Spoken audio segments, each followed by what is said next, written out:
MCM Electronics, where product selection, quality, and customer service are number one. MCM offers an extensive assortment of products for electronic repair and installation, including audio, video, computer, and test equipment. In addition, MCM carries one of the largest selections of original Japanese semiconductors. Our vast product line is not the only step we take to ensure satisfaction.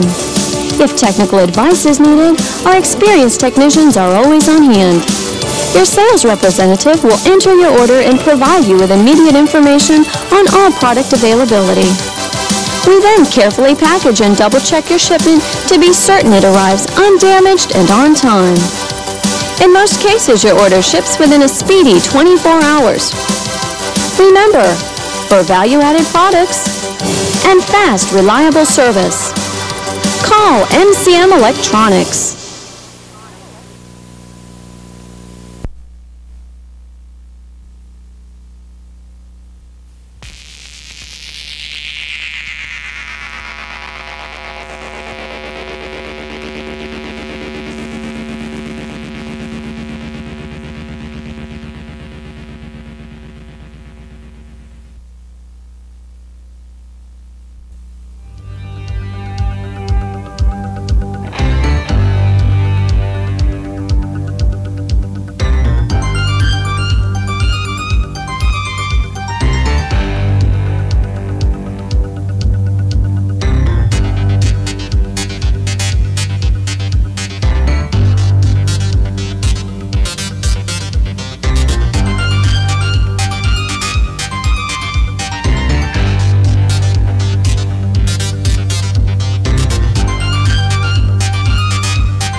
Welcome to Nintendo Repair and Maintenance.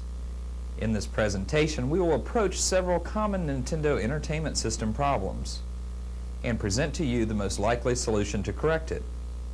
As you will soon see, most Nintendo problems will be quite simple to solve. Let's have a look at the topics we'll be covering. Cartridge disassembly and cleaning. Number 2, power supply testing. Number 3, controller rebuilding. Number 4, control deck disassembly.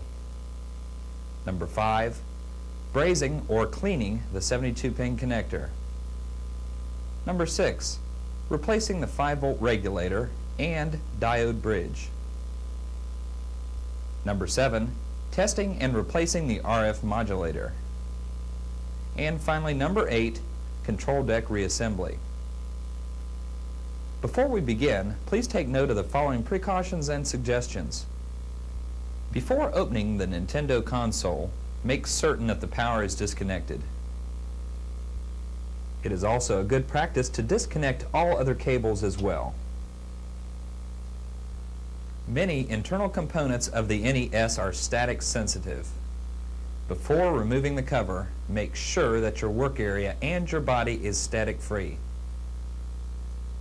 We recommend spraying your bench with an anti-static spray, available at many electronic and computer stores.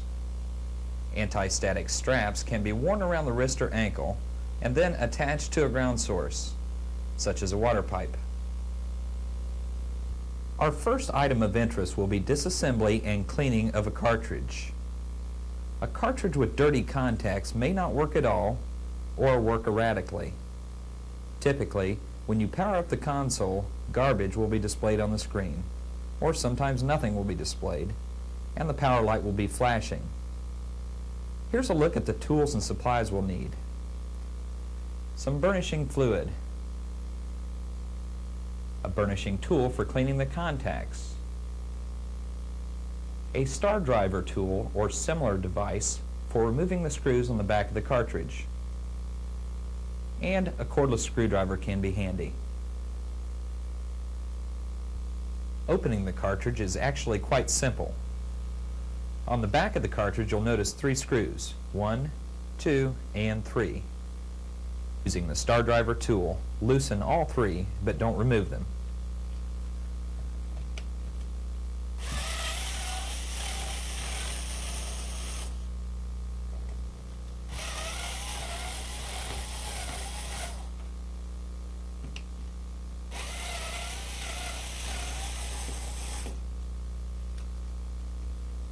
After that's done, simply grab the front and lift it up. You can remove the cover and put it to the side. Now the inside of the cartridge is exposed. Remember, before you touch this part, make sure you're static free.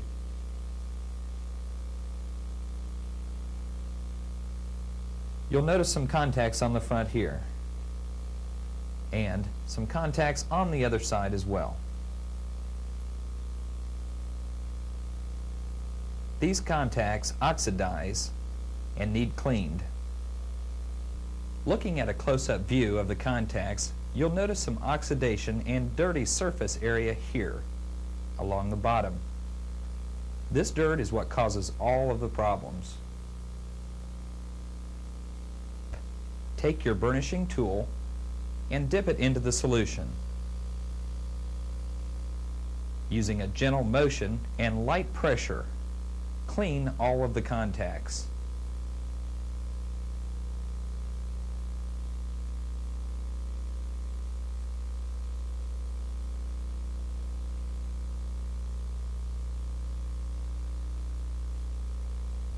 When you're done, your contacts should be bright and shiny and clean, like these. Cartridge assembly is simply the reverse of the disassembly.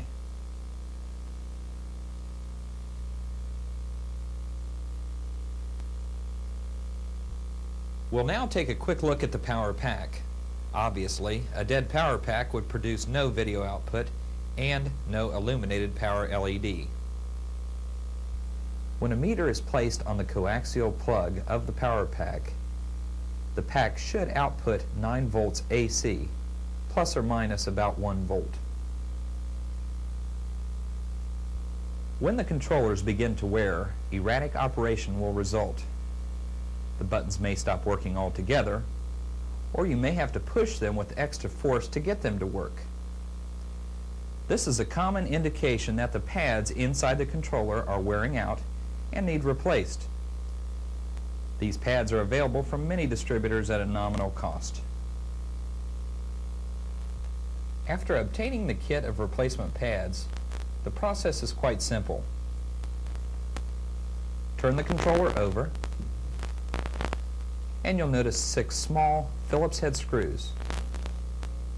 Remove these.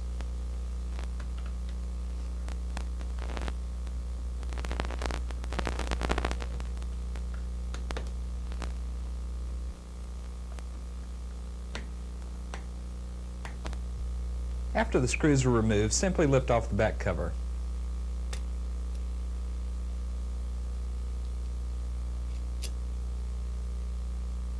If you'll take the brown PC board and turn it over,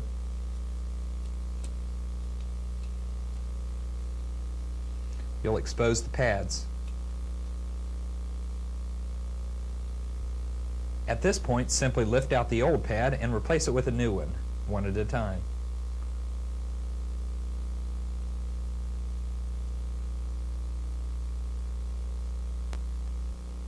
The black dots must be facing up.